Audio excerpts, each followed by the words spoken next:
Fala galerinha do xadrez, tudo beleza? Quem está com saudade aqui de ver partida de Garry Kasparov, tido por muitos como o melhor jogador da história do xadrez.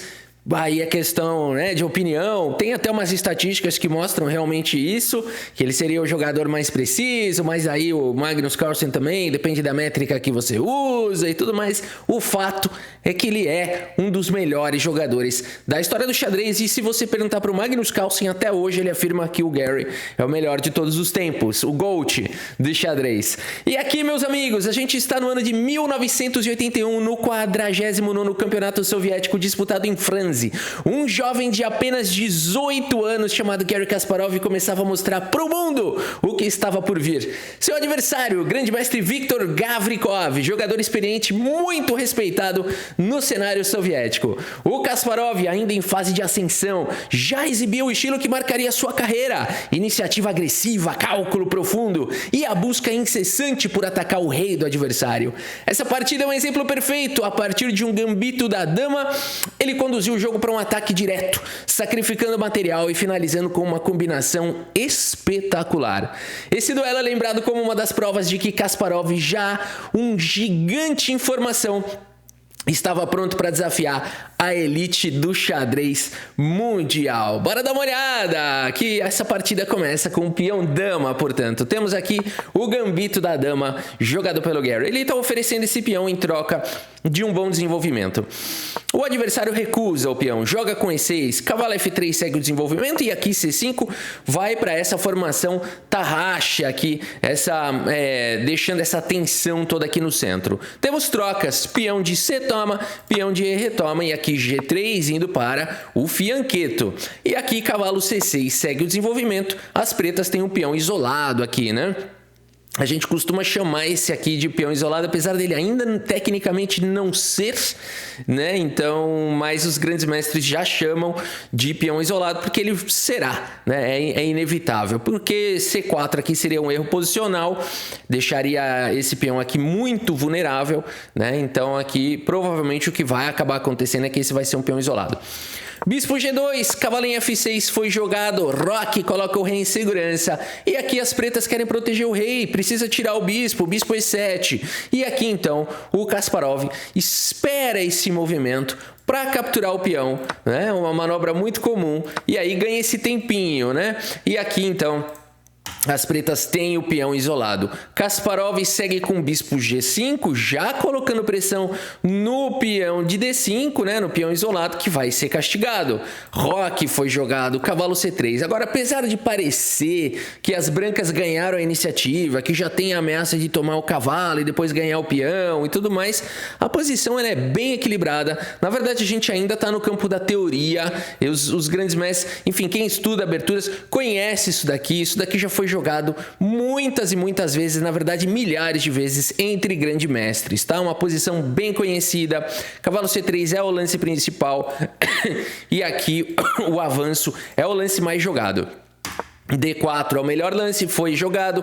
Bispo por cavalo aqui, defendendo o cavalo aqui de C3, capturando uma peça. Por isso esse bispo precisa ser capturado. E o Garry Kasparov segue com o lance cavalo D5 e ainda estamos no campo da abertura, né? Impressionante, né? Como a teoria é vasta. Dama D8, o melhor lance foi jogado, ainda assim o lance teórico, e aqui sim a gente já começa a divergir um pouquinho, apesar de que esse é o lance quase obrigatório. Na verdade, é o lance que tem a melhor estatística, 45% de vitórias para as brancas, temos 42% de empate e apenas 12% de partidas nessa posição resultaram em vitórias para as negras. As brancas estão num território muito favorável, né? Estatisticamente, é difícil perder de brancas aqui. Principalmente no nível, estamos falando no nível grande mestre, porque entre amadores, pessoal, tudo pode acontecer, né? Ainda mais com o tempo caindo, ainda mais com o telefone tocando, né? Você tá jogando na tua casa, você tá jogando lá no churrasco da família, a tia Maroca vem perguntar como é que tá lá os seus projetos, a escola, a faculdade, seja lá o que for, acabou, né? Você vai pendurar peça, já sabe como é que é o negócio, o cachorro derruba o tabuleiro, aí é outra história. Mas estamos falando aqui entre mestres, difícil perder aqui de brancas. Cavalo D2 foi jogado pelo Garry Kasparov, o lance principal. E aqui o lance mais jogado é o lance torre 8. E nesse momento o Gavrikov vai para uma linha diferente.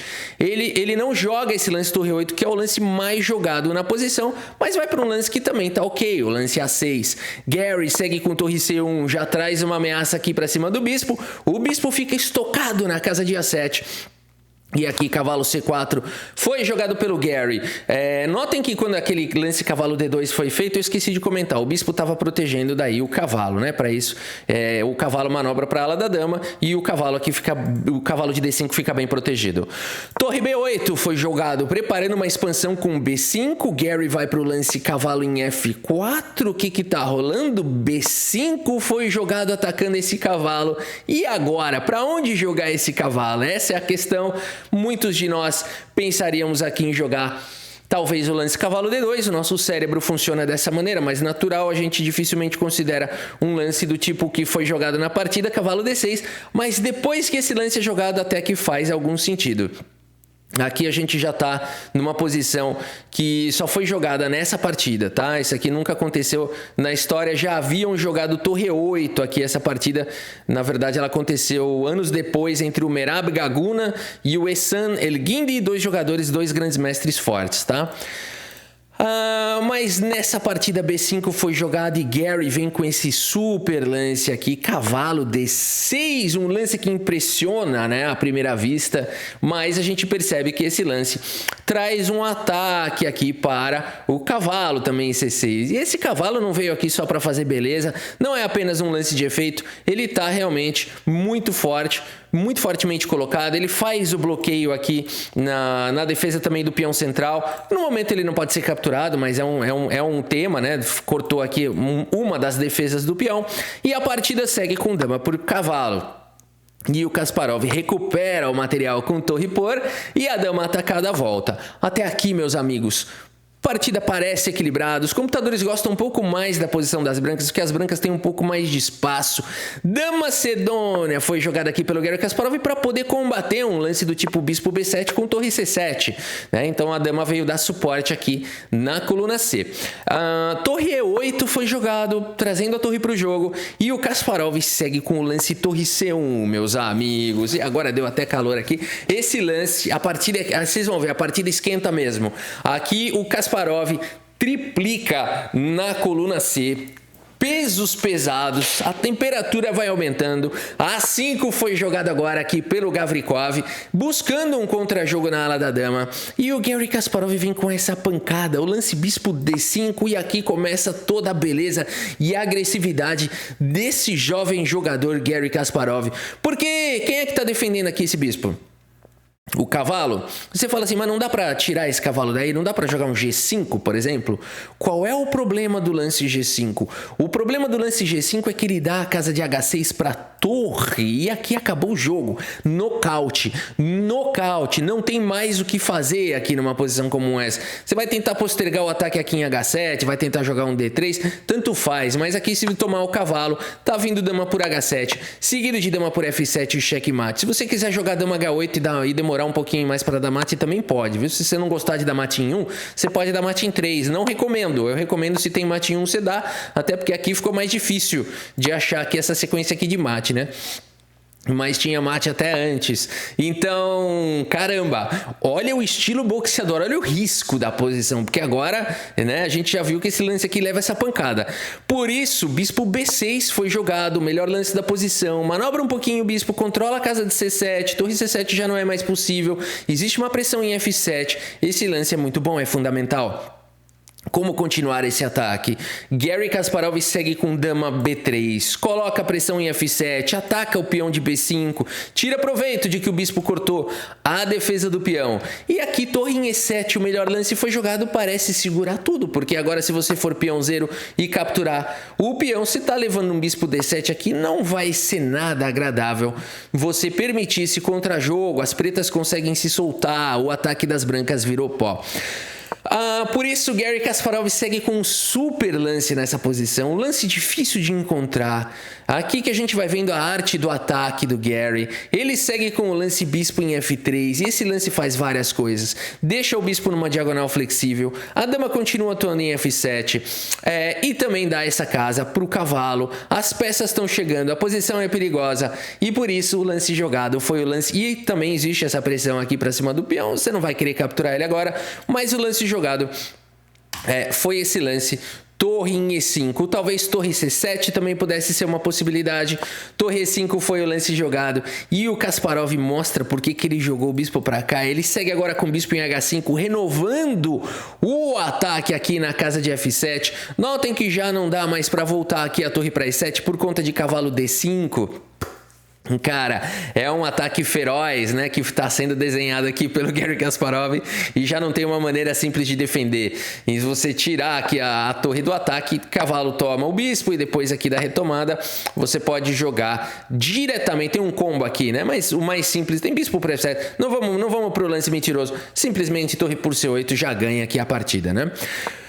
Por isso a partida seguiu com G6, mas aqui o jogador tático já sabe, o jogador tático aqui já percebe o tema de que esse peão tá cravado, de que tem 3 peças atacando aqui em G6, de que só tem uma defesa no peão de G6, porque a outra é capenga, e que o ataque na ala do rei tá chegando. A questão é como executar, porque aqui a gente pensa assim, alguma peça eu vou sacrificar aqui em G6, né? Não é isso?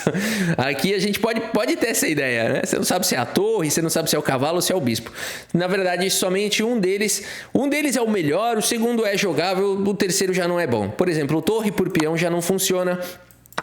Peão toma, bispo toma, e aqui bispo E6 acabou o ataque e as pretas defenderam bem. Não valeu a pena esse sacrifício. Então, o que mais a gente poderia pensar? Cavalo por G6 funciona, não é o melhor de todos, mas funciona. Você tomar aqui em G6, aí sim, torre por G6, vai para um ataque interessante. Você pode até tomar em B6 depois. Difícil achar essa continuação, né? Parece um pouco mentirosa, mas é uma forte continuação, porque esse lance aqui vem com a ameaça de checkmate. E seria uma boa continuação, bispo E6 seria praticamente forçado, e aí teria que achar essa continuação toda aqui com torre C5, a gente já cai num campo mais da especulação. Dificilmente um ser humano vai encontrar uma sequência como essa e ainda assim justificar por que as brancas estão melhores nesse ataque. O Garry Kasparov vai para uma sequência é o melhor e é humano, que é bispo por G6, atacando em F7, lance brilhante do Garry Kasparov. Uau, que ataque, meus amigos, sacrificando a primeira peça. Calma que ele vai sacrificar mais. E aqui temos o lance H por G6 e agora torre por G6 com cheque. O peão nada pode fazer se não assistir. Rei F8 foi jogado e agora, friamente, Garry Kasparov segue com o único lance da posição. Torre em H6, meus amigos, ameaçando torre H8, que seria dramático. Por isso deve ser evitado. Rei E7 foi jogado. Notem que rei G7 aqui nessa posição não funciona, porque o Garry Kasparov seguiria com torre H7 com cheque. É legal ver essas nuances, né? Porque é aqui que mora a beleza.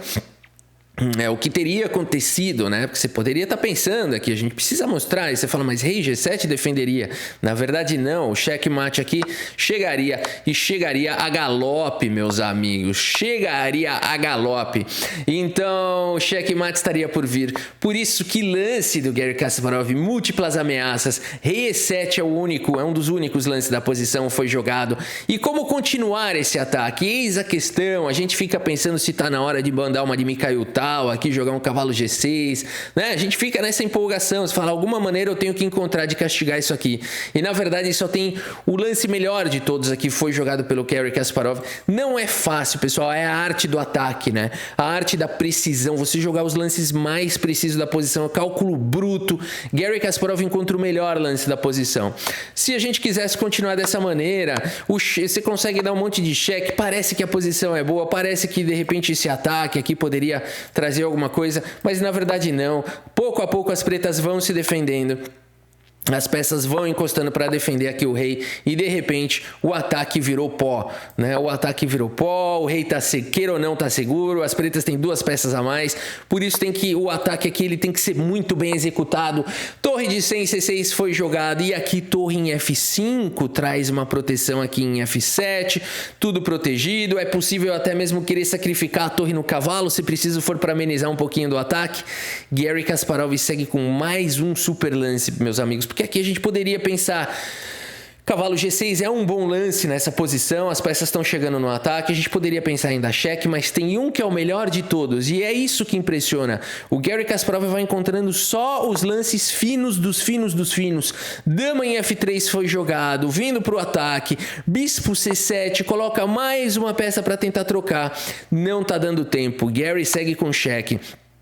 Torre cobre na casa de E5 e aqui, meus amigos, muitos lances são bons. Existem várias possibilidades. O jogador tático percebe poderia tentar calcular esse lance. Acho que vale a pena calcular essa sequência. Seria forte, mas o Garry Kasparov vai para o melhor. Eu não sei se algum de vocês já percebeu que tem mate em 7 nessa posição. Você percebeu? Você também? Todo mundo que olhou que está escrito M7 aqui percebeu que tem mate em 7. Não é isso? Só olhando aqui o M7. Ninguém consegue calcular mate em 7 aqui, né? A não ser que você pausou o vídeo, pensou ali por um dia, né? Ou por um bom tempo ali, ou se você tem um talento fora da curva, né? Uma raridade seria 1 em 1 milhão. De conseguir calcular o mate em 7 aqui, mas várias linhas são boas. Se a gente pensar em dama H7 é um bom lance de ataque, porque crava o peão foi o lance que eu pensei, meditando nessa posição, seria um bom lance, brancas ainda tem vantagem, eu teria jogado esse lance, porque ameaça ainda o duplo de cavalo, tá cravando o peão, tá trazendo mais peça, seria um bom lance. Já ao jogador tático também que poderia pensar nesse lance, também seria um bom lance, né? Então aqui já tá naquele tipo de posição que tem muitos bons lances. Agora essa continuação é um pouco difícil, porque você teria que achar o lance dama F4, é um pouco mais complicado de achar essas continuações aqui, né? Mas dá para achar, não é tão impossível assim. A dama continuaria atacada, existe esse ataque aqui, as brancas devem ganhar essa posição. Agora, o lance jogado pelo Kasparov é o do mate em 7. Cavalo G6, meus amigos. Mais um lance brilhante aqui do Garry. O melhor lance da posição. A execução desse cara é absurda. A execução, o nível de ataque, a agressividade é muito bonito de acompanhar. Seria em 7 se jogasse com rei D7, mas aqui simplesmente você toma, dando cheque, capturando e salvando a própria torre. Vai para um arremate. Aqui a partida seguiu com peão toma. Garry Kasparov segue com torre em H7 com cheque. Joga o rei para casa de F8. E aqui torre H8 até seria um bom lance, mas de novo o Garry Kasparov vai para o melhor lance da posição, não vai para a torre H8, que parecia ser o lance a ser jogado aqui, né? Garry Kasparov tem a oportunidade de ganhar a dama, mas ele já está entregando muito material, são 2 peças a menos, e ele vai para o melhor lance da posição, o lance de arremate, meus amigos. Dama por G6, olha que bonito isso. Um monte de peça a mais, mas o rei tá nu, sendo atacado por todo mundo, e por isso nessa posição, Viktor Gavrikov, respeitado jogador soviético, contra esse moleque de 18 anos, abandona aqui a partida, abandonou porque não dá mais que isso, cara. Olha, o cara é um boxeador, né? É isso que o Magnus Carlsen fala. Ele fala, cara, o que eu gosto no Garry Kasparov e o que eu não tenho e provavelmente nunca vou ter é isso, é esse punch, é o nocaute, é a agressividade, é essa coisa maluca. O Carlsen, ele ganha de outra maneira, ele ganha na sutileza, no longo prazo, no cansaço, na consistência absoluta a longo prazo, ele não cansa, né? Isso é uma característica muito difícil. Por que o grande mestre erra? O Fabiano Caruana falou sobre isso recentemente, é muito interessante essa reflexão. Ele fala, a gente sabe quando a gente errou. A gente não precisa de engine, no nível do Caruana, e é uma grande verdade, a gente não precisa de engine para olhar onde errou. A gente sabe exatamente o lance, onde eu errei, onde meu adversário errou, a gente sabe. E por que mesmo assim a gente jogou? Porque cansa. Uma hora cansa. Você está jogando há 6 horas a partida com um foco absoluto. Uma hora você cansa e você faz o lance errado. E a característica de você continuar jogando com consistência depois de horas e horas e horas, dias e dias e dias de partidas, né, uma atrás da outra, cada partida várias horas, Isso é uma das habilidades do Carlsen. Ele é incansável. Ele é incansável, ele mantém a consistência absoluta e aí ele vai fazer o que ele faz de melhor. Tira leite de pedra, vence final empatado, né? Essa é uma das... Fora, claro, a visão de finais que ele tem, que é algo que nunca a história viu. Talvez Capablanca mais próximo, mas a história não viu nesse nível. Então, esse é o diferencial do Carlsen. Agora, o do Kasparov é esse aqui que vocês viram. É boxeador, é nocaute, vai pra cima, não dá chance. E aqui abandonou porque não dá mais, meus amigos. O que a gente poderia pensar aqui em jogar? Os computadores dão uma melhor continuação com torre aqui, evitando o checkmate. Poderia seguir com dama G7. O mate é bem direto, né? O mate aqui é bem direto. Que sequência, meus amigos, que finalização bonita. É legal ver esse monte de peça aqui, nada podendo fazer para defender o rei, né? Contra 3 peças pesadas aqui. Muito bonita a partida do Gary. Vamos dar uma olhada na precisão. Sempre bom trazer, né, partida do Gary. E aqui, cara, muito lance brilhante, 2 lances brilhantes, 96,5% de precisão. É muito bonito, né? A gente fala assim, dá saudade. Não dá saudade, a gente curtiu isso aí agora. Não importa que foi no passado, a gente tá assistindo agora e tá curtindo, né? Então eu vou trazer mais também dos clássicos. Tem partida do Karpov, muitas partidas do Karpov que são muito legais também. Petrosyan, Capablanca, de toda essa turma. David Bronstein, quem mais? Até os que a turma fala menos, o Schletcher e por aí vai, né? Está bom, é isso. Espero que vocês tenham gostado aqui da partida e do vídeo. Muito obrigado pela sua audiência, um grande abraço para todos vocês e até a próxima. Valeu!